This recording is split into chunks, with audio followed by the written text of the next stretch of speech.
Like most people, when I saw the trailer for Netflix's qforce, I thought, oh man, this is gonna be a train wreck. However, I thought to myself, well, maybe I could at least watch it just to see how bad it is. So I binged all 10 episodes in one afternoon, and I was honestly surprised. qforce is pretty good. I'm not saying it's on the same level as The Good Place or Breaking Bad, but it is leagues better than other pandery queer television. What made people turn their noses up at it originally was the trailer, which made the show look god-awful. I wasted all that masculinity on nothing. Not nothing. My little butthole went boop. But it really is far better than the trailer lets on. So I'm going to make my case for why you should at least give qforce a chance before you write it off, hopefully without spoiling too much. As we saw in the previews, the main character is a big, strapping Captain America type named Steve Merriweather, who is the golden boy of the Academy for the AIA, the American Intelligence Agency. Totally different from the CIA.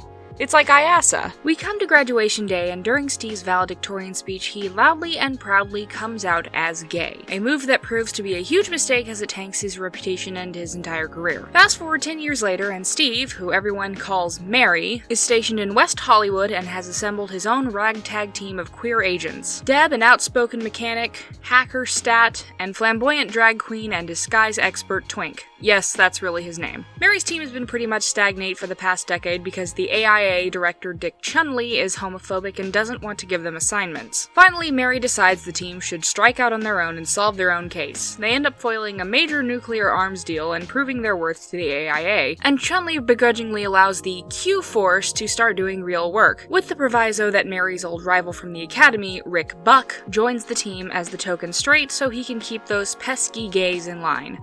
And that's the first episode. As much as this show plays into stereotypes, especially with Twink, it also satirizes the hell out of them. Like, you can tell at least some of the writers are queer because there are such specific jokes. Like, lesbians wear compression socks. Stuff that isn't offensive, just oddly specific and yet completely true. I especially love Stat, who plays into the whole cool alt hacker girl stereotype, but she's really sweet and a total nerd. She's even a Buffy fan. Even Twink manages to have a character outside of being a high-maintenance queen. He's got a backstory that comes up multiple times. Buck is the stereotypical hyper-masculine jock and is low-key homophobic, but even he gets a character arc and you end up liking him by the end of season 1. Watching him and Mary learn to get along is really wholesome. Also, Steve and Buck sound familiar?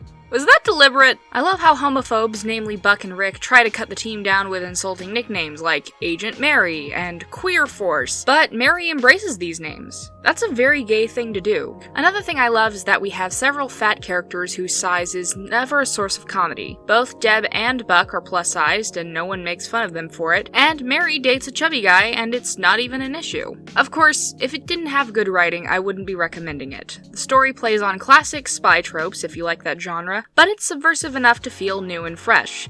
It's a comedy, so of course there's plenty of shenanigans. It's just a really fun ride all the way through. There's a mystery to solve, plot twists, and even some moments that are genuinely sincere and moving. It may not be totally perfect, but again, I can think of much cringier queer media. Plus, the voice cast is made up of a lot of famous actors, many of whom are queer. So everyone go and at least watch the first episode of qforce, give it a chance, because I think this show deserves a second season. I should mention there's quite a bit of cartoon nudity, like full-on dicks and titties. And there's a short gay sex montage that's supposed to be parodying Brokeback Mountain, so maybe don't watch this one in front of your grandmother. Anyway, I just had to get that off my chest. I promise I will be getting back to making my Star Trek videos soon enough. I'm hopefully going to be doing a live stream where I react to The Alternative Factor, which is the next episode I have to review, drunk. So if you'd be interested in that, maybe check out my Patreon and think about becoming one of my patrons. The link will be in the description below. Thanks a lot. Toodles!